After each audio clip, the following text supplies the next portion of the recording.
I took the graph of any exponential function, okay?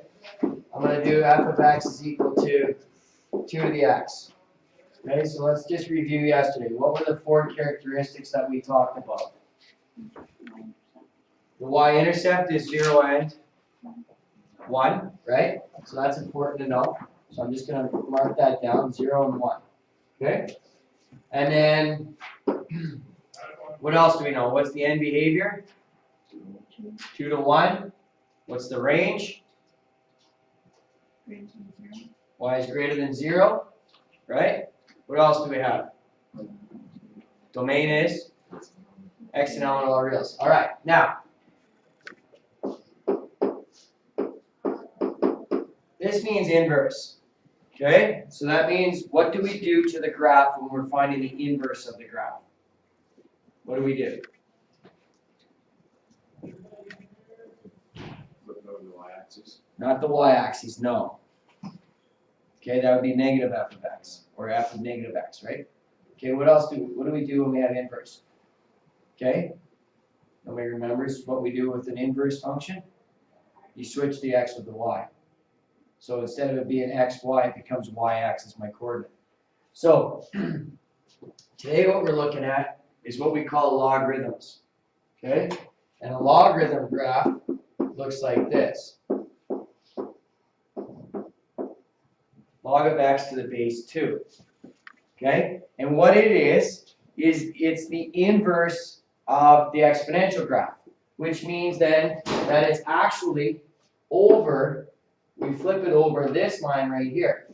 The y equals x line, which means doesn't need to mean anything right now. But here's what happens. I take all of my x and y values and I switch them. So instead of 0 and 1, it becomes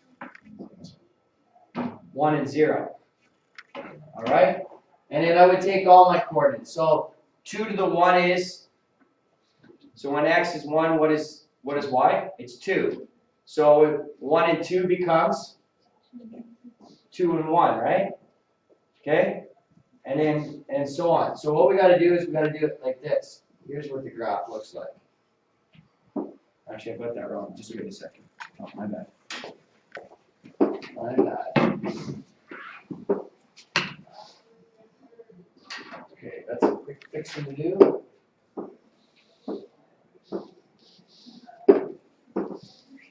Okay, so 2 and 1, or sorry, 1 and 2 becomes 2 and 1, right? And then 2 and 4 becomes 4 and 2, and so on, so it looks like this. Alright, and this is what we call a logarithmic graph. And like I said, it is the inverse of the exponential graph, which means that my x and my y switches. Okay? Now the logarithmic graph has 4 key characteristics, just like the exponential graph does. And they are as follows. The x-intercept is 1. So it doesn't matter what I change that base to. Whether it's log x to the base 3, log x to the base 4, log x to the base 5, I'm still going to get the same values here. Okay? The domain for this graph is what? No.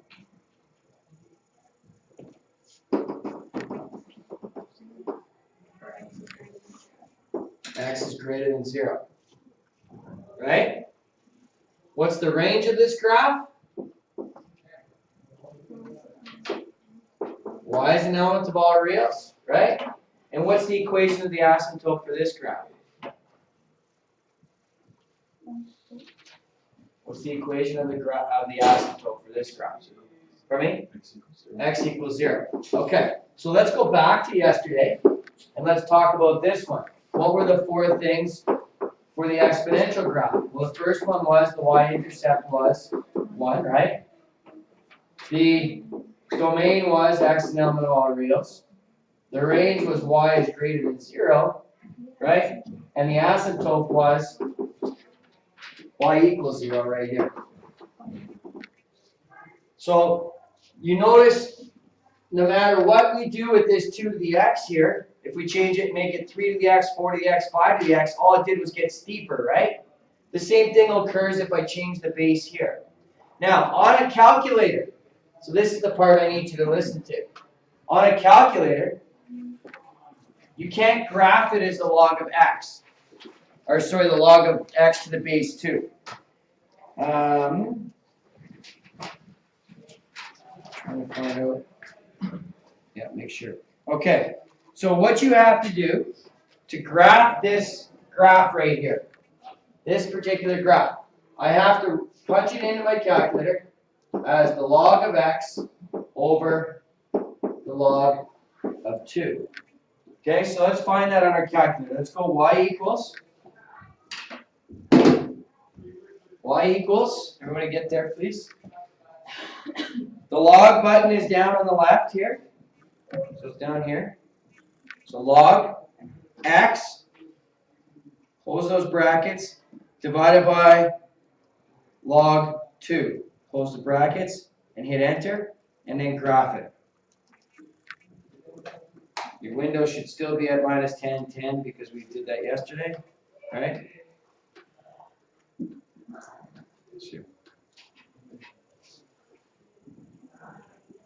Has everybody got that graph?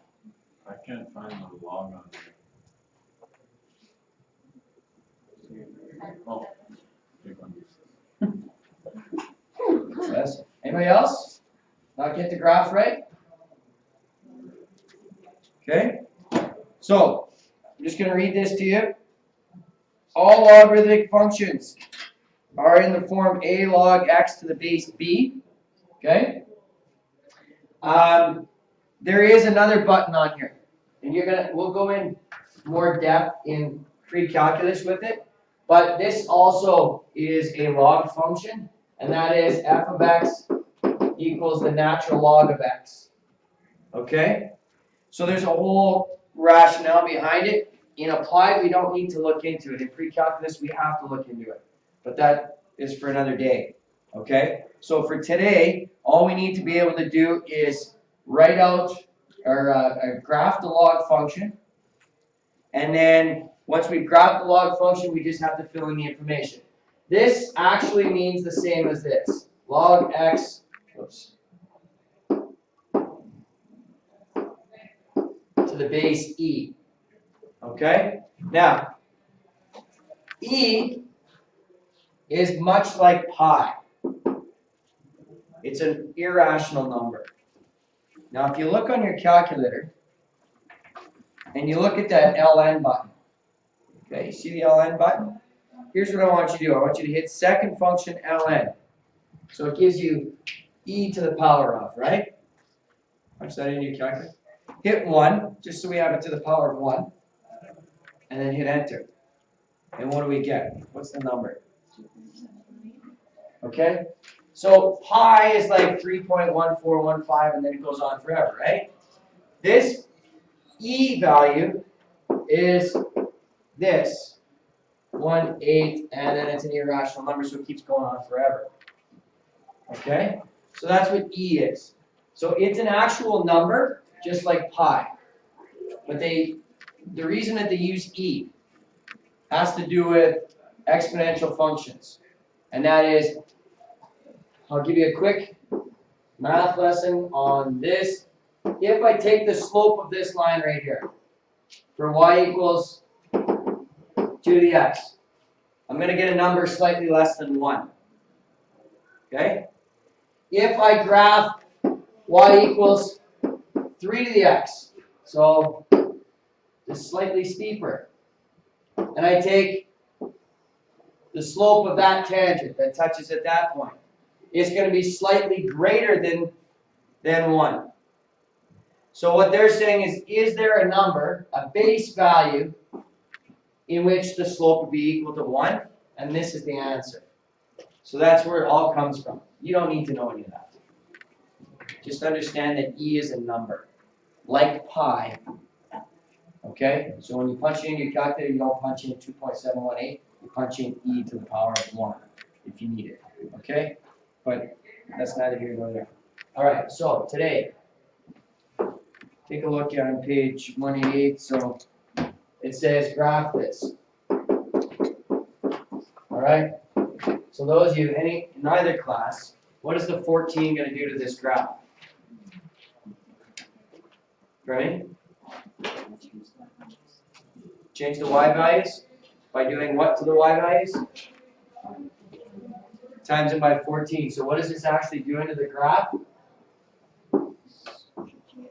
It's making it go up a lot faster, right? And that's what it does to the graph. Okay? So that's basically all you need to know. Use the equation to make your prediction, verify your prediction. All right, predict the x-intercept. What's the x-intercept for this graph? Yes, there is. Oh, it's Still 1, right? This only changes the y value, so it doesn't adjust this coordinate right here. Whoops, that's not right. It should be 1 and 0, so it's still 1, right?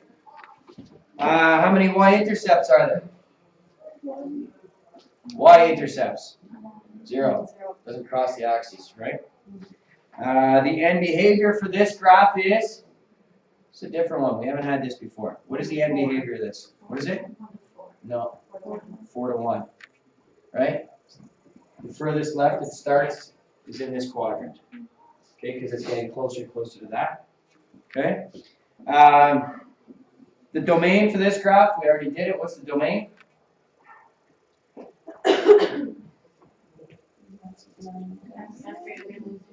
X is what? Greater than 0, right? Comes close, close, close, but won't hit this line.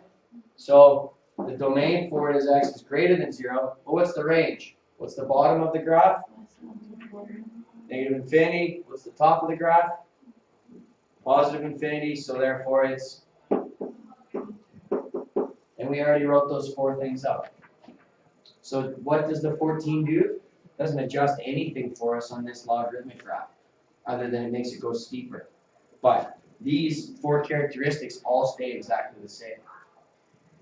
When you do the graph, this guy right here, if the base is not written in, it's assumed to be 10, base 10, which is what we counted. So if it's just log x without a base number, it's 10. Okay? So when I write it like this, no, you don't have to. The calculator works in base 10. So if you don't have a base, you don't have to do the dividing part. You only do the dividing part if you have a different base other than 10. So to read this, it says the log of x to the base 2. That's how it's read. Okay, so I've got one more thing I'm going to show you. Again, this is not an applied thing, this is a pre-calc thing. When I said that they are inverses of each other,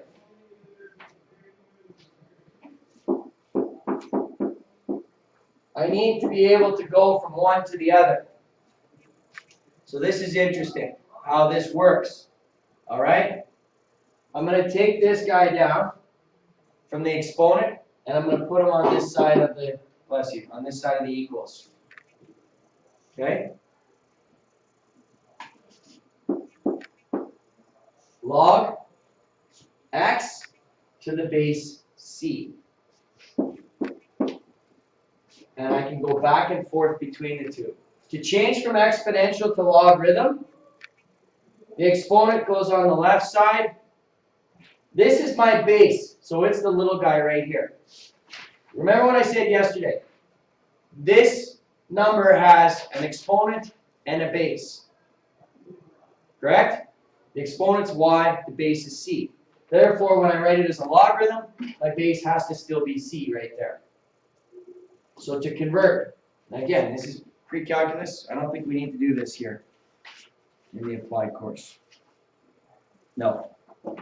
Okay? Fine. It's just for you to know. These two graphs are inverses of each other, meaning you switch the x with the y. And that's about it on logarithms. So that's 7.4 in the applied. That's the start of chapter 8 in the, there's more to go with it in the pre-calc. Okay, but that's the start of chapter 8, so it's good that you took a look at it right now. Okay? So applied You guys have 7-4 and 7-5 or 7-3 to complete today. Okay, we're not in a hurry. Make sure you know how to use your calculator. Do every question in the applied. Pre-calculus guys, you just need to keep plugging with yesterday's assignment. Can you go back to that first page? Yeah. Sure. That's it there, right? Okay. Let me shut the camera off first, okay?